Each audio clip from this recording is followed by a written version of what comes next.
me the keys, Cherie. Cool keys, da-da-da. One more time. Wait a minute. A cool game. Freak, yeah, freak, yeah. Hold this up, come on. One more time, wait them keys, please. Cherie.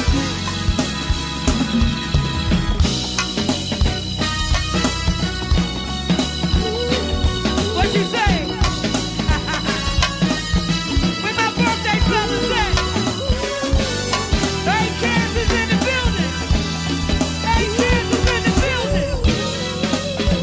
Wave your hands from side to side. Let's go, yo.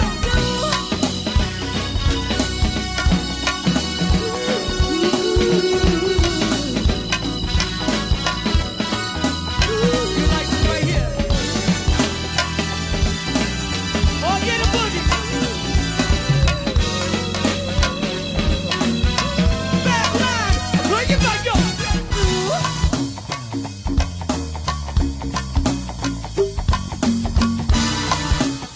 Oh, no, that feel good.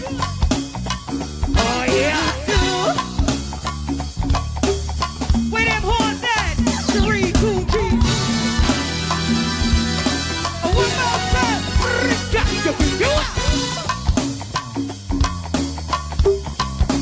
Pocket holder, pocket.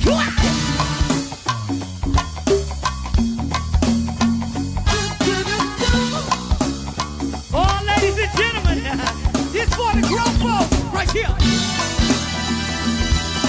Oh, one more time. Wait a minute, hold on. Hey, TG, walk up by yourself.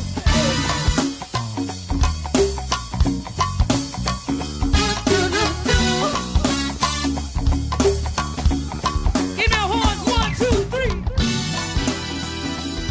Hey, Cherie. Hello, and welcome to another episode of the Mignon Show. I am your host, Mignon. And I'm your co-host, Roz. I want to thank you guys for tuning in each and every Monday. We appreciate you. We thank you for supporting us.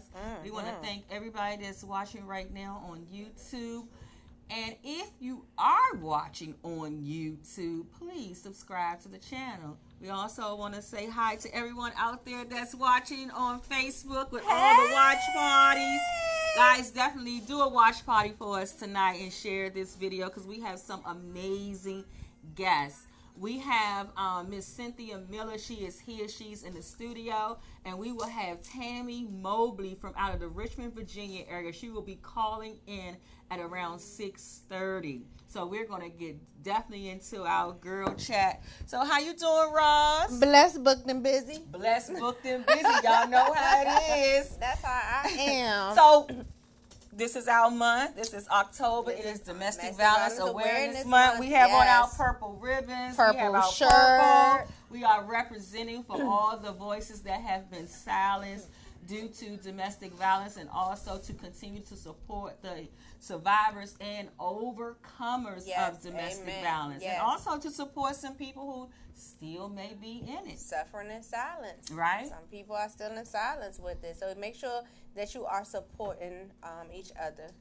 Absolutely, absolutely. And guys, and what does that look like? Yeah, what happens if you know someone that is experiencing domestic violence? How can you help them? Yes. How? So the number one thing is that what we always try to tell people is that you can never tell anybody just to leave. No. Right? You can never say that. You can't say, well, girl, Well, guy, what I just would do leave. if it was me, Yeah, if it all was that. me, blah, blah, blah. No, you can never do that because, you know, sometimes people are in situations for financial abuse and they can't just leave like that. Their credit has been diminished and they have their name tied up in these relationships financially and they can't walk away. Right. You know, so, you know, you have to learn how to be a friend to someone, learn those resources. That's a big thing. No one can never just leave until they have a plan in place. We know that when people decide to leave a domestic violence relationship within that 2-week period of time, that is when they are most likely to lose their lives. So we have to be very careful of what we're telling them and basically learn how to support reaction, what Yeah. you're telling them, what you're saying. You really do. And you said something really good. Just know how to be a friend, because I'm afraid to tell y'all, but a lot of y'all don't know how to be a friend. They Maybe a don't. lot of us. I'll You say know, us, and we I don't. know, yeah, sometimes people be like, I just can't deal with what she got going on. And I'm like, well, you think she can deal with it? Exactly. And then you leave her in a place of isolation. And then she'll start believing what he's telling her, because he's telling her you don't have nobody. Nobody's going to help you. And so when you turn your back to them, you pushes them further into that isolation with their abuser. But I'm going to share one thing with you today of something that you can do. Two things is that what you can do, because you can never tell nobody to just leave, and it must be their decision on when they want to leave. But you can tell them that if they need a place, maybe they have to give a bag, because most of the time the victims leave in a hurry. They can leave a packed bag at your house, some important documents, birth certificates, Social Security cards, things of that nature. And also, you may have to set aside a credit card. Get one of those prepaid credit cards and put some money on it, just in case if you have to put them up for a few nights in a hotel. That's how you be a friend. That's how you prepare for someone that's going through that. Those are two good examples. Let's stop saying what you would do if this was me, or leave, or do this. You have to set a plan in motion.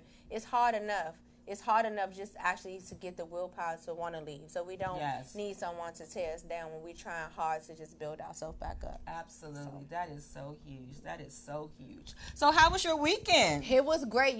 Someone said to me, on Saturdays, you always with the kids like all day. So let me just say this on the air.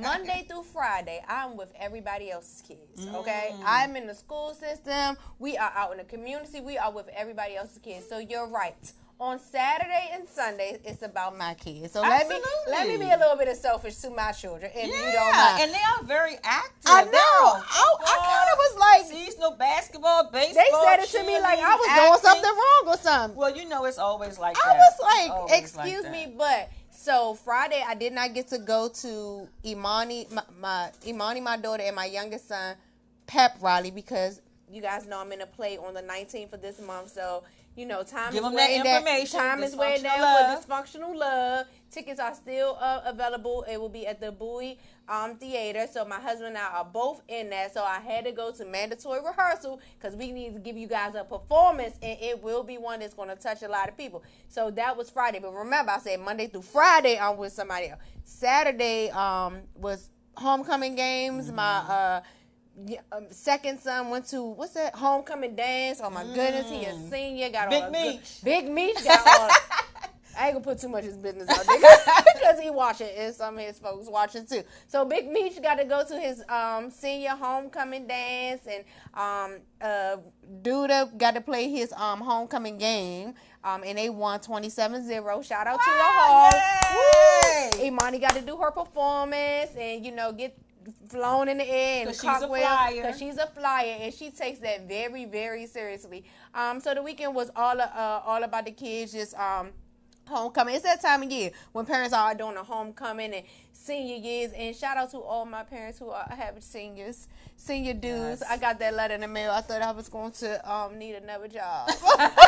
It's serious. It's like that. It gets very costly. Seriously. And then senior dues don't really cover all the dues. It's just these dues. Like the pictures. I got his pictures, and that was a mortgage and a half. So that was my weekend, all filled with love, with blessed, booked, and busy with my family. But don't forget Dysfunctional Love on the 19th. Tickets are still available, $25. I am have one of the starring roles. So does my husband. Dysfunctional Love is a must see. It's a must see. So y'all know how we feel here at the Mignon Show about the man. Right? Y'all know that. Not the man. So definitely, you guys purchase tickets. Roz still have a few tickets, but get them within this week, so they can definitely get you guys there and in the place. I mean, DC just has it going. They on. do a lot of talent. We have a lot of talent here. They are definitely breaking records with so many actors and filmmakers and everything. And this yesterday was a big night for African Americans in the arts with Tyler Perry. Yeah. Oh my goodness. Well, I was crying. I was crying too. Oh my goodness. I was crying too. 330 I was like, I'm going to be there. I'm going to be there. Like, yes, studio. And you know, all those different studios that was named for so many of our awesome people who have paved the way for us. That was a blessing. Yes. Oh my God. I was so humble. overwhelmed and so inspired. And when I just seen all those people just walking the red carpet, and especially with that area, what it was for, it was Confederate land. So you know how it was, like that land has a lot of history that wasn't so, in favor of African American people. Look how we turned it around. But look how God turned it around. There is a shift in the atmosphere. If you didn't know, you better ask somebody. Yes, it is a shift. It is a shift going on, and God is rewarding His faithful children in this hour. Yes. And if you're going to start seeing amazing things just turn around for you, you're like, how did that happen? It is God. He is showing you that your sacrifices and everything was not in vain. No, everything not in vain. The devil think he stole from you. Not that he stole from you. Everything he think he stole from you. Look how God turned it around and give it to you way beyond your wildest dreams. And before we get to Mignon, tell us about, I just want to remind you guys that you guys know that Mignon will be giving a testimony at our CAP breakfast. You guys know I serve on the board for Center of Abused Persons in Waldorf, Maryland. And she is our guest speaker, so we're excited about that. There is less than 20 tickets left, okay? Less than 20 tickets. Reach out to your girl if you need a ticket so that I can get you in there so we can support Mignon. It's all about change the toxicity. So it's children. We're going to be talking about the teens, and we're also giving awards to middle school and high schoolers who have wrote essays about what it means to be a good friend or talk about a healthy relationship. So awesome. And to say that, guys, you all know that even with teens that we cannot turn an eye to teen domestic violence, and that it is happening, and children and teens are being hurt on a daily basis. So we must have these conversations. So that brings me to what I did this weekend. I was out at a shelter room makeover with my girlfriend's house with Veronica. And guys, I'm telling you, it was over 250 volunteers out there. They transformed 12 two-bedroom apartments for women and children that are victims of domestic violence. Of course, you know it was a secret location. And when I tell you, all them volunteers came in and what they did, and it was just amazing. And Veronica, this is her 17th shelter makeover. So I'm going to let you know we are in a process where we're going to do another one in April. She do them twice a year, in April and in October. So if you have our shelter out there that would like us to come in and redecorate and all of that, please send me a message on Facebook reaching out so I can definitely connect you to the powers that be so they can come out and see if you will be a candidate for this amazing makeover. And also, I have also partnered with my girlfriend's house that on November the 9th, we are doing a mother-daughter brunch, and the discussion will be teen dating violence. And so the tickets are $30 for a mother and daughter, and if you was to bring another child or another adult with you, that would be an additional $20. So you can also get in contact with me on Facebook or Instagram, and also my girlfriend's house, send them a message. And also she has another organization called Not a Runaway. So any of those organizations will be able to help you and be able to get that ticket from you. So the mother and daughter brunch is for teenagers. It is for teenagers, but we did have a discussion about that with age, because I know sometimes some mothers would like to bring their daughters out that may be a little younger. Daughter. So if that parent feels that it's okay to bring their child out to hear the conversation, that we will definitely allow that child to be. Well, I'll be reaching out. Okay. Because I always bring Imani J, and people always like, she only 7.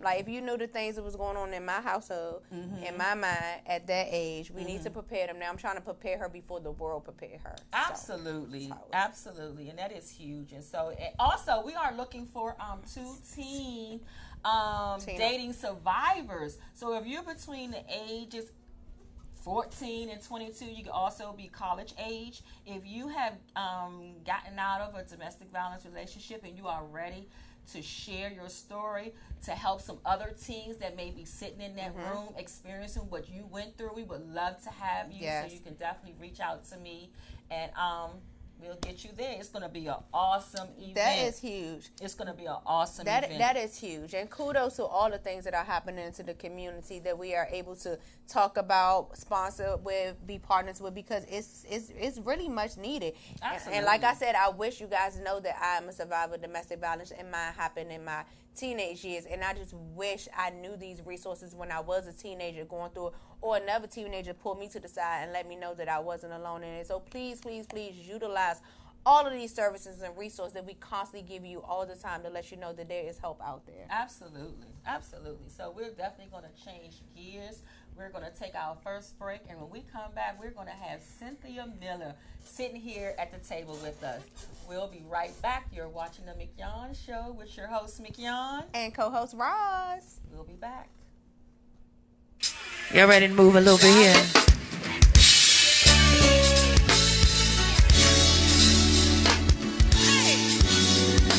It's been a long time ill.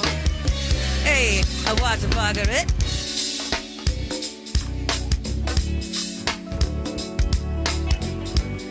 We're gonna start off in cruise control for you, baby.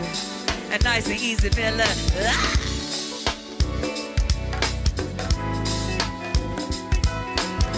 Gonna do this for all the sexy Aquarians in here. Happy birthday to you, baby. Let the pocket watch here. Happy birthday to Miss Sabrina. Yes, right, baby.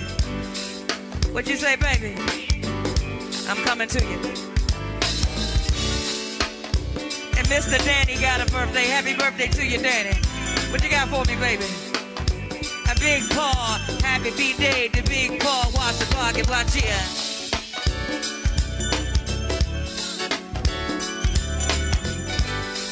And Lauren got a birthday. That's coming from the sexy Troy. Too smooth, Troy. That's right. That's right. Shout out to all the sexy Aquariuses in here. All right. Hey, I Belladonna, watch the Baka do the work. He's up on him, Cherie. Sweet Cherie, baby. Yes, indeed. Hey.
Welcome back. Thank you so much for joining us. As you can see, we have our amazing guests here at the table. Woo. We have Cynthia Miller. Welcome, sweetie.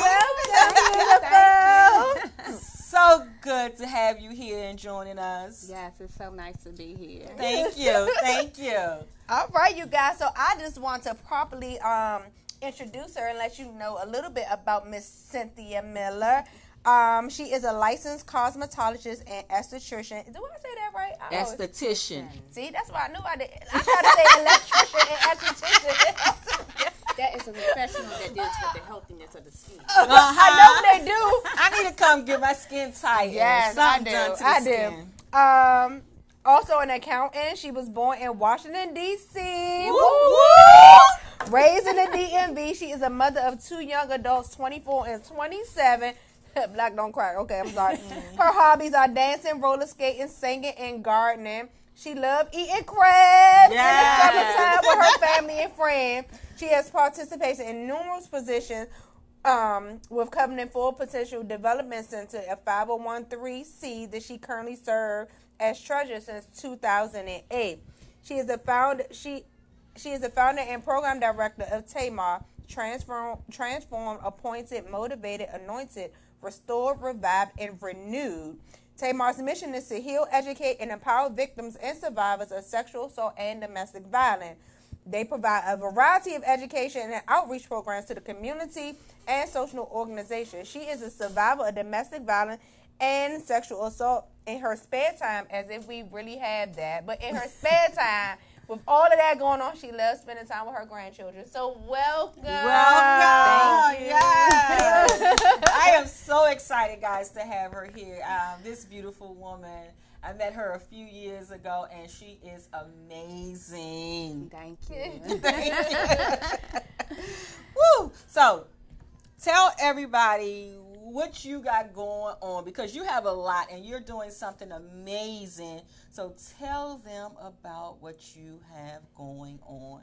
I am so excited for the Lunch and Learn that is going to be happening on October the 13th, actually, at 1 p.m. Okay. I've been in 4 plays already. Geneva Carney, if you have not been to one of her plays, you don't want to miss it. This is really exciting for me because I am playing Cynthia Mulligan, which is the main character, and I'm against the DC court because for having a safe house. So as a survivor, I've been through it in a safe house, so to be able to do this is touching to my heart. So I'm excited about that, and hey. Okay. And guys, I am excited about that because what you guys don't know is that I am also a part of this amazing play that she is doing. So I am excited. This is the first play that I have been in that I will be playing myself.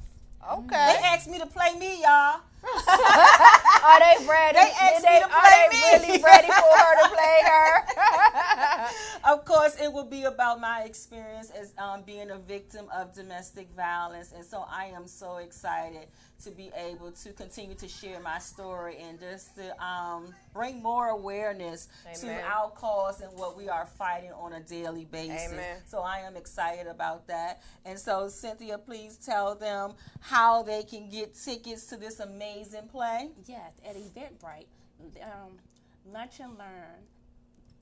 It is Lunch and Learn, Jesus Save, You Are Not Alone. And so you can get tickets on Eventbrite. Please come out and support so that we can do more for the community. Amen. Absolutely. We need support, you guys. We need support. Even if you can't come, if you can purchase a ticket for somebody else you might know, they might need or at least share the event. Because just because you can't go doesn't mean that somebody you don't know may not need to go there. So we need to really support so we can continue to do these things in our community, right here. Absolutely, absolutely. And it's amazing because the church that she's a part of, Covenant Baptist, yes, that church, it's so good to see that more of the churches are getting involved with this fight and bringing it to the forefront, because I remember when I was in my abusive relationship going to church every Sunday, serving on ministries and everything, and the church wasn't equipped to help me.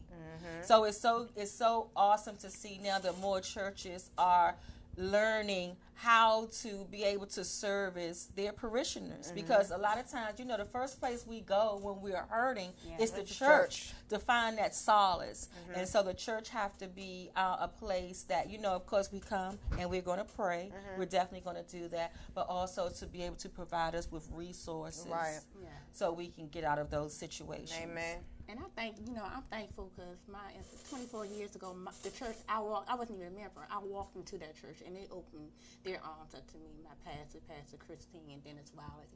And now to have my pastor, Pastor Green, she's allowed me to have this worship service and allowed me to do this.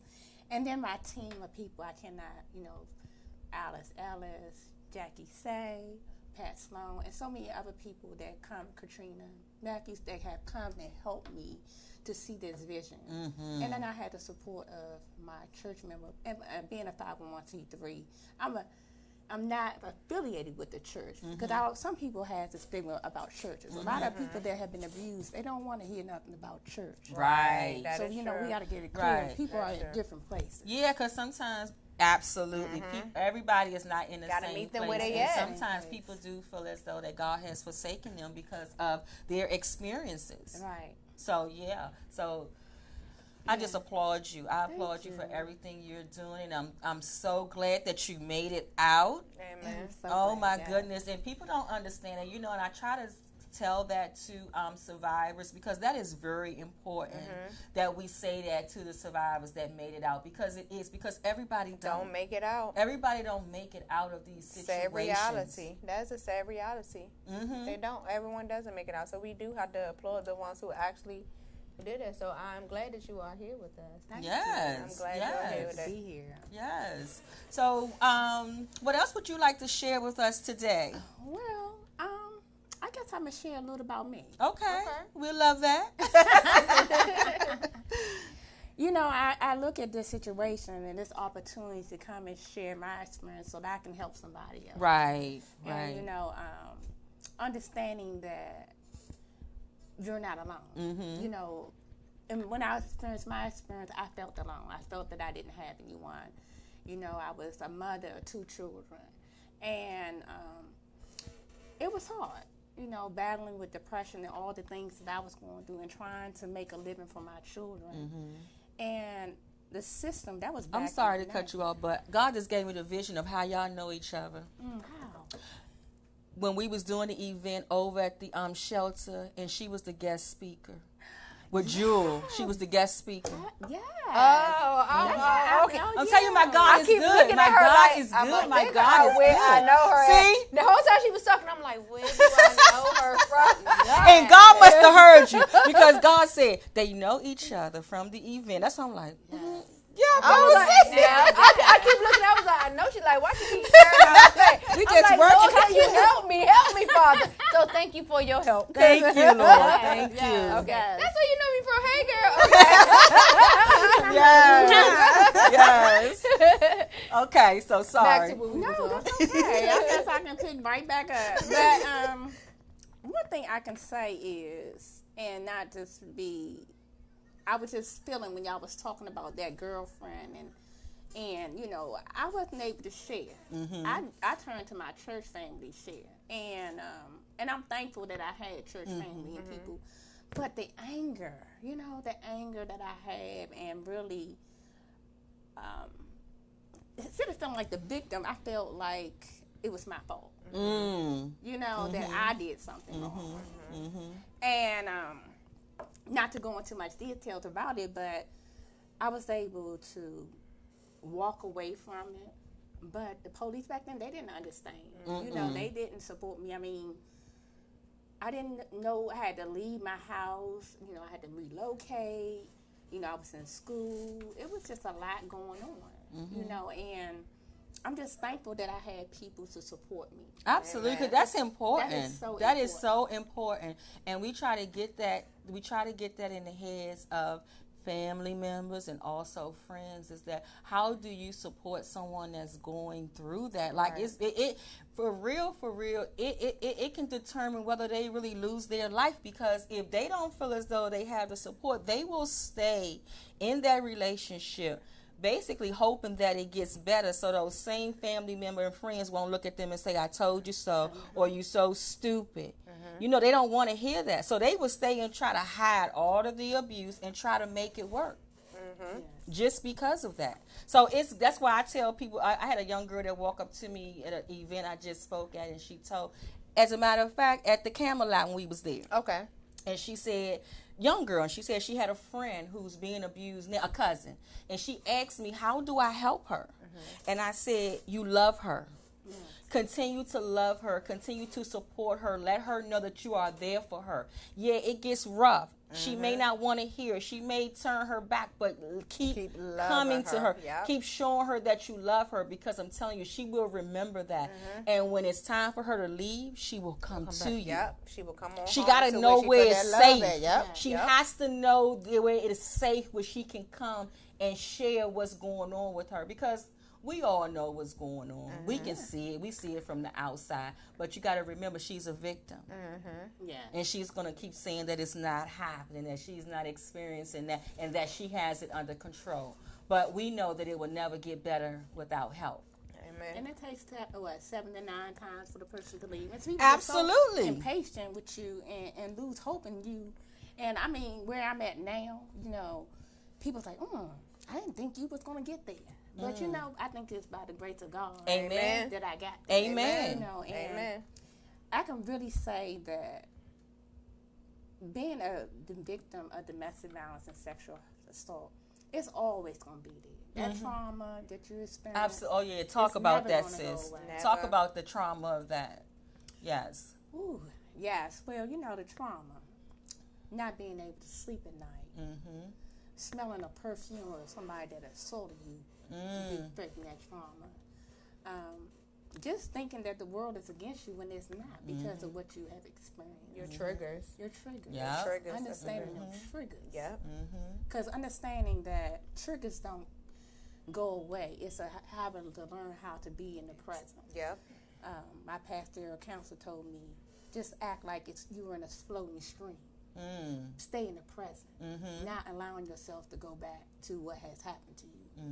You know, and counseling is so important. Counseling is Exercise. huge. It is. Counseling is huge. We need that piece. We need that. We need that piece to be able to deal with all the emotional and the trauma, the psychological pain and everything that we have been through, because it's still there. But we need tools that when it's triggered, how do we move forward? How do you deal with the triggers? How do you move forward? And you have to understand that you are sick. And when I say sick, not in a negative way, but I believe that in order for you to get the help that you need, you have to first realize that you're sick and that you need the help. Right? And it's hard. And sometimes it's definitely hard, but it's the reality of how you can heal. Like, you need these things to heal. And I remember I said that when I met Mignon, the first time I met Mignon was speaking out. First time I spoke out. And I'm telling you, it was like the weight of I remember, like, literally, she was sitting there, my husband there, and I just, like, flopped to her. First day I met her. But it was like I have lifted so much weight off of me that you didn't even realize I was carrying all of that, because I held it so much in. So you have to realize that you need the help. We all do. And we need to stop thinking counseling is a negative thing, or that a therapist is a negative thing. It's not a negative thing. Absolutely. And then that point of just being too busy to deal with the pain.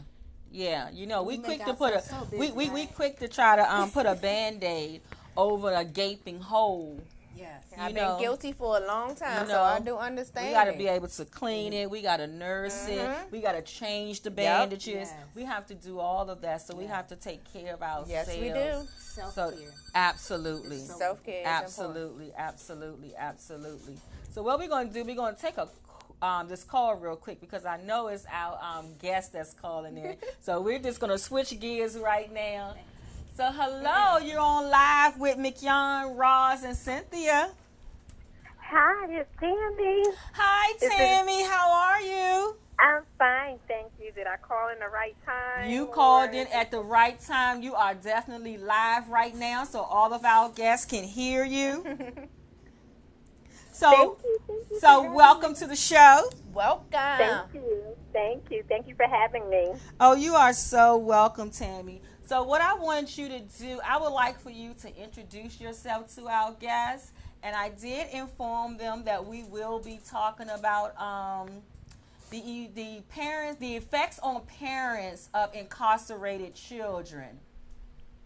Yes. So my name is Tammy Mobley. I am the owner of Flawless Imperfection. I do coaching, consultation, and I work with women that are survivors of domestic violence. And I also facilitate healthy relationship and character and leadership development programs for teenagers. Absolutely. And with this, and Tammy, can I get you just to speak up just a little bit more? So we all know that this month, October, is Domestic Violence Awareness Month. And so I know you are very busy and active down there in the Richmond area. I'm looking at all the things that you have going on. So can you just share a little bit of that, and then we're going to get into your topic of discussion? Yes, it is. You're right. It is Domestic Violence Month. I do have a lot going on. I just finished a Giving Back to Women event with sponsored by Capital One on Friday, and Real Talk with Monica, which was an empowerment movement for women and women entrepreneurs, which was exciting. I'm doing another domestic violence event on October 18th with Robin's Hope, but they are a nonprofit organization that deals with survivors of just a lot of things, just not domestic violence, but substance abuse and everything like that. I just was awarded my 4th contract, so my programs will start going into the juvenile correctional facilities, so I'm excited about that. That's like one of the biggest things. And then I will be in Maryland at the end of the month for a domestic violence event as well. Absolutely. And when you come here at the end of the month, we definitely have to check in for to see you. And I am just excited for you. I'm excited about everything that you have going on. So before we get into your conversation to tell us about your son, my co-host Roz is just going to read a little bit of your bio, and then we're going to start. Then you can start from there, telling us about the story and how incarceration of children, how it affects parents. Okay, great. I'm listening. All right. So Tammy did share some of the stuff with us. So just a reminder, she is the owner of Flawless Imperfections LLC. As an emotional empowerment specialist, she provides a safe, supportive, non-judgmental environment to a journey of emotional empowerment.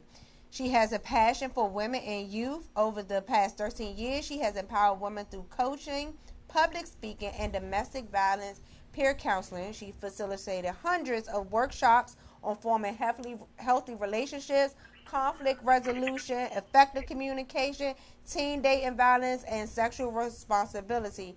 Her workshops has been facilitated in women's group, public schools, and juvenile correctional facilities. So you just doing it, Tammy? Yes, I don't know where I'm getting all this energy from. We understand. We definitely understand. So Tammy, share a little bit about your story with your child. All right, so everyone knows me for domestic violence awareness because I am a survivor. So I survived a brutal domestic violence attack. But what they don't know is that I started a nonprofit in Maryland about 10 years ago, and it was named after my son because he witnessed a lot of the domestic violence. He witnessed the unhealthy relationships that I was in. Mm-hmm. And actually, 3 months after my last bad domestic violence event, he was arrested. He was bullied while he was in high school. And even though we went to the courts and everything, telling him how he was bullied and he had a fight with this individual, the judge was just saying, oh, it's just something that 2 teenagers were just doing. And they never investigated it to the extent that I wish that they did investigate it. So actually, after my last domestic violence event with my ex-husband, I think something just snapped into my son's brain, and the person that was bullying him, he went after him, and the other boy lost his life, and my son was sentenced to 35 years in prison. Wow. Jesus. Wow. Oh, my God. And you know what, Tammy, I have known you for a while, and I have never known that part of your story, so I knew that I was going to be in awe of what you had to share just briefly from the conversation that we had on the phone. And October is also Bullying Awareness Month. Yep. So I am so glad that you brought that up so people can understand how serious bullying is. Yes. It is a serious it is a serious situation. And the schools, again, you know, we always hearing about, you know, the role that they're playing when it's not actually a role, you know. So you're right, because they usually say the statistics say either somebody that's bullied, they're either going to turn to homicide or suicide. And absolutely. my son turned to homicide, and we tried to get protective orders. I was actually pregnant with my youngest son. My youngest son now is 16 years old, and I was pregnant with him. And I would wake up every morning and make sure that my oldest son, like I would be at the bus stop with him at high school. I would leave work at lunchtime just to make sure that when he got off the bus that he was okay. And then I would come back after work just to get him off the bus. Mind you, while I was pregnant, doing all of this stuff just to ensure that his safety. So it is so much that, like I said, and I'm glad that you have me on to speak about this topic, because most people know me just saying, okay, she's a survivor, and we talk about that, but there's just so much more to my story. Absolutely, absolutely. Oh my goodness, I tell you, I didn't know what it was going to be, but I did have a feeling that it was tied into your abuse, but I didn't know how that was going to play out. But I'm just like in shock and basically have a loss for words, because I understand that anger in children. When I was in my domestic violence relationship with my ex-husband, my children were very angry. It was so many emotions and things that they were going through, and that could have been my children. That could have been my child with with everything they was going through and what I was putting them through because of my decisions. And it could have been one of them, because they had because so when much. You're going through, when you're going through your own stuff, you don't even think about it. I remember, like, at the time my son was working, and me and my husband had got into it, and he locked me and the baby in the bedroom, and he had a knife to me. And my son would usually come in and knock on the door just to let me know he was home, because he was working at Wendy's at the time. And usually when he would knock on the door, he would come and get the baby, and he would hang out with him. And he knocked on the door to come and get, my youngest son. And my husband said, "Don't open the door, because if you do, I will kill all of us in here." Oh, wow. So we couldn't even, open. I didn't even open the door. And then the next day, like, I went and that night, I hid my keys. And the next day I woke up, and that's when it started the process of me trying to get a protective order and everything. But my son at the time, he was 17 years old, and he's seeing all of this, that everything that is going on. And I believe, because I had him as a teenager, I think I was still growing as a mom, as a woman, as a parent, and I just didn't make all the best choices, and it affected him in different areas. Absolutely. We definitely say that in domestic violence that our children are the silent victims of it all, because they don't know what to do with the anger, because, they just don't know what to do with it. Yep. Exactly. And then with the bullying on top of that, it triggered that. Yep. And then we always talk about what they see, what they mimic, what they see, generational curses and things like that. So it's all tied up into one. I mean, wow. It's real wild. I mean, definitely wow. I'm glad, Tammy, that you are using your story, all of your stories, to empower, to make some changes. I know for me, that was my kicker to leave. I will always feel grateful to the Family Crisis Center, because the counselor there said to me, if I did not leave, then my children would grow up to be the same thing. And that was my moment right there. Like, I was like, I could not imagine my children doing this to somebody else, especially when I seen what I seen when I was growing up, what I've been through when I was growing up. So those things are definitely important. You think your kids don't see, or you think they won't remember. I still remember. They still remember those things that went on in the household. And I was raised in a domestic violence household also. So, you know, you're right with the generational curses and how it passes on to generations. Definitely. That is me all the way. Absolutely. Because when you don't know anything different, you know, the abnormal becomes normal. Normal, yeah. And then you always thinking that, you know, you're in control and that you can fix this. But it's nothing for you to fix. And some of us don't even know it's broken because we seen it. We thought this was normal anyway. We thought this is what love looked like. This is what, you know, a man's supposed to do, a woman's supposed to do. So you don't even know something is wrong. And then you grow up and realize there's a name for it and something was wrong. You know what I'm saying? So it's several and then you don't even look like, because I worked in correctional facilities and, of course, you know, they wouldn't know my story, but I would be in there and my young man would say, well, wonder if you had a child that was incarcerated. In my mind, I was saying, I do have one. Right. You don't even know. No, right. Or if I would just say something, I have a child that's incarcerated, and people are like, what? You have a child that's incarcerated? You don't look like you would have a child that's incarcerated. Like, you don't look like a domestic violence survivor. But what does one look like? Amen. Exactly. I hate when people say that. What does that look like? Yeah. What does it look like? So Tammy, your son, he's been incarcerated now for 16 years. Yeah, about 16. Well, he's been incarcerated. My son is 13, so he's been incarcerated for 13 years. 13 years. And so he has a 35-year sentence. Okay, so would he be eligible for parole? They were saying in 17, we just went up a parole actually earlier this year or last year, I can't remember. It was earlier this year, yes, and it was denied. So they're saying he has to come back maybe another 4 years, and we'll see, you know, how it is. The thing about it is that my son did have a really good support system with my whole family, my mother and my father. We had a lot of people, and the judge felt that he could have made a different choice because of the support that he had. So he wasn't lenient at all. Wow. So he's a victim of domestic violence himself.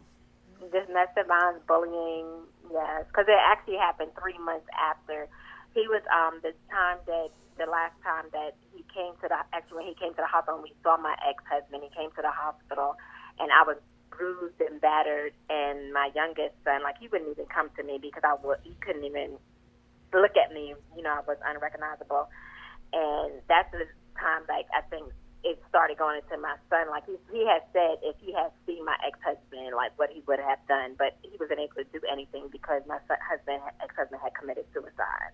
Wow. So I think, you know, when you're dealing with all of that, and then with me, like, I didn't know how to process all of that either, you know, so it was just so much going on. My youngest son was 2, my oldest son was 17. I just went through a traumatic experience. So it was just so much that was going on at that time. So even the red flags and stuff that I was seeing in my son, I couldn't even deal with it because I was dealing with myself. Right. Absolutely. Right. You know, it was a lot going on. He needed counseling at that time, and she said she reported, and they didn't even you know, look into that. Like, the judge didn't hear the whole story. You know what I'm saying? Like, didn't investigate. And you know what? And they're finally getting that trauma is connected. Childhood trauma is connected to so many other things. Like, now they're finally saying that, you know, with so many addictions that people have, that it is contributing from back when childhood trauma of something that they have went through, something that they have experienced. So they could have suppressed it for so long, and then they deal with it. Absolutely. Yeah, they call it adverse childhood experiences. Yes. Yep. That is exactly. Absolutely. And then the judges be so quick because, you know, like I shared with you, when I went to court, the judge sent me to anger management. Didn't know me, didn't know the story, but my abuser filed first. So then I had to go to, and it wasn't until I went to the Family Crisis Center and, like, had a breakdown and started telling them who I was. They wrote a letter to the judge, and it got overturned. I had to go to victims counseling. But the same thing, I didn't even get to have a voice in there. Yeah, and you said it's whoever go first. It's whoever go first, and I experienced that. I could have did some jail time myself because in one time retaliating against my ex-husband where I ended up stabbing him, and I was arrested. and I was treated as the abuser. Yep. Right. And if it wasn't for my mother that forced me one time when he dislocated my elbow to go and file a report on him, I would have been in jail. When they seen that, they realized that I was the victim. That it was retaliation, so I'm telling you, these cases can turn so quickly. That's why it is so important of documentation. Yep. And I know, a lot of times we don't want to get him in trouble and all of that, but we got to realize is that what if he kills us? What if he kills us and we don't want to do that because that's our child's father? Well, what's going to happen if he kill you and himself? Then the kids still suffer. Yep. Yeah. You know what I'm saying? Because it's only by the grace of God that I'm still alive. Amen. Amen. Yeah, because they don't know. I know when I first got my protective order, and you know that's the most dangerous time. Yes. For a survivor, a victim. And my husband was still coming I was staying at my brother's house, and he was still coming around. And I remember calling the police and saying, hey, I have a protective order. My husband is outside the door. And they took so long to come, and I kept calling. And finally, when I got through, they said, oh, well, we were coming, but one of our officers got into an accident, so we had to deal with that first. Wow. Yeah. Wow. So in the meantime, my husband's banging on the door, and if he had got in at that time, who Lord knows what was going to happen, because there was both of my sons in the house at that time. But they went and said, well, we had an officer that got into an accident, so everyone went to him and they never actually even came to the house. And you know what? I used to think that they used to do that intentionally. That they would be giving the attacker time to get away. I used to really feel like that because I have called the police numerous times. And I don't even recall all the time them showing up. I remember I had an incident that happened when I had a protective order, and I ended up in a hospital. And I had to prove that it was him because nobody else saw it was there. So they didn't even go out there because I could not prove that it was him because nobody else saw it. It was my word against his word. And I'm like, well, what's this for? What's this paper for, So I feel you. I feel like that too. I was like, I just can't win. I get a protective order, I still can't win. That's why I am so glad that now times have changed. They look at domestic violence so much differently now. I thank God that they do because it's definitely saving a lot of people's lives. Amen. We still got a lot of work to go, but because of Mignon, because of Tim, because of you, because of all of us out there in the world fighting, we are not going to deal with this anymore. We are coming together in record numbers. We letting our voice be heard. We have our platforms, and we continue to talk about this stuff. They have no choice but to make changes. Absolutely. Because we're not settling. And we gotta hold them accountable. Amen. And even now, it's bullying. They still turning a deaf ear to what bullying is really doing to children. And I'm like, how many more children have to commit suicide before we get it? And they so young. The suicide walk that I do, the out of the darkness into the light, that has to be the most emotional. When I see these women, these parents with shirts on with their babies who have committed suicide, I'm sick to my stomach. I'm trying to talk to them at the same time, hold my tears in, and I look at their shirt, and it's an 8-year-old, and it's a 10-year-old that committed suicide because of bullying. And it's a group, and I forgot their actual name, but it's all moms of suicide victims. They're all young, and it's all their moms marching together, and I'm like, my God, 8, 10, what do we have to do? What do we have to do? Yeah, that's very heartbreaking.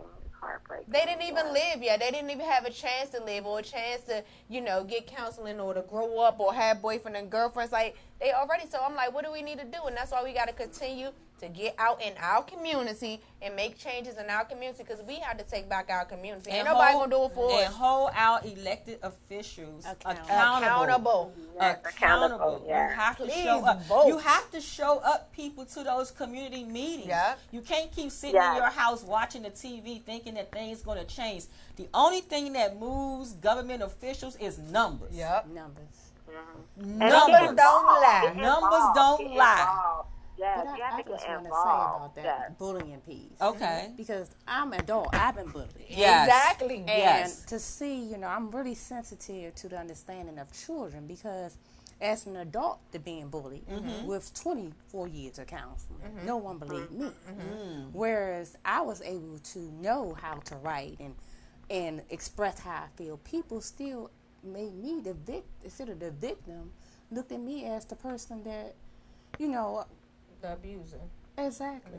And so, we have to look at it in the aspect, whereas I have counseling, that child don't know how to deal with them. Yes. That child doesn't know how to write up a form. That child doesn't know how to say, I love myself, and, I'm right. And it's happening in the workplace so much. We talk about that before, of how much so much bullying happens in the workplace, and like we just see the progression, because I try to tell parents that when you see it at that young, with children bullying each other, as they grow older, that go into intimate partner violence, and then it ends up spilling into the workplace. Them bullies go to work. They go to work too. It's a lot of people right now that's being bullied in the workplace and afraid to say anything because of their job. Their livelihood is in jeopardy. You know what I'm saying? Am I going to lose my job for this? So we deal with it. But we have to be able to have a place where people, and even on a job, somewhere where people can go and talk about this and take it seriously. It has to be taken seriously. It has to be taken seriously. And I will say, like you said, we're out here, times are changing, things get better, because I know just working in corporate, when I was in corporate, we have to have these safe numbers posted up in the workrooms now. Domestic violence hotline numbers is on there. Mental health days are as part of the leave now. So while we haven't figured it all the way out, I will say, as somebody who's been working in corporate America a long time and seeing the changes in there, counseling is now offered in your insurance, and you know, things like, we didn't have these things at first. Take advantage of it, because when you don't take advantage of it, that's when the problem really is, when we are on these platforms, and we have hosting these free events, these things, these seminars. We give you resources numbers every Monday on the Mignon Show to something. We have to take advantage of what's out there to help us, because our children need it, and they are our future. So we can't help them if we haven't even helped ourselves first. That's right. Exactly. And just looking at it, and it's as bullying parents, we procedures need and to procedures do stuff in also. some Like jobs. with my youngest son, you know it. For once a month we have date night. And that is when we go for once a month. With the second Wednesday of each month, we go for date night, and that's my check-in with him. Not to say that I don't talk to him other time, but that's when I one-on-one, when I'm like, because I want to check on his emotional, mental health at that time, and we just have talks. And as teenagers, sometimes they don't want to talk, so I got to be creative. Yeah, you do. Tammy, I'm telling you, so many households, they ask their children, how was your day? How was your day? Good, and that's it. No, that's it. What does good look you gotta like? go deeper. You gotta go deeper than that. You gotta get them to talk. Yes, you have to. Because good for you might not be for me. No. Yeah, we have to. I love the date night. I definitely try to date with my kids all together, but I also have dates with them one-on-one also, because I need to dive deep into, sometimes this one likes to go to the movies, this one like to do this, and so I meet them where they are to get the information that I need to better help them. Absolutely. Yeah.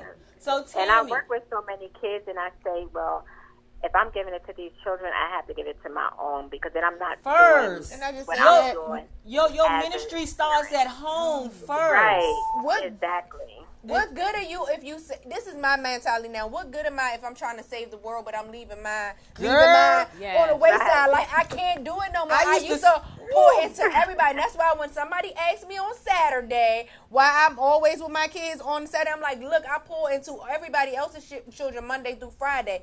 I'm no good if I'm not good to my own household. Come on now. Right. You better know it. I can't be saving the world and leave mine behind or leave them on the wayside. No, ma'am. That ain't going to work.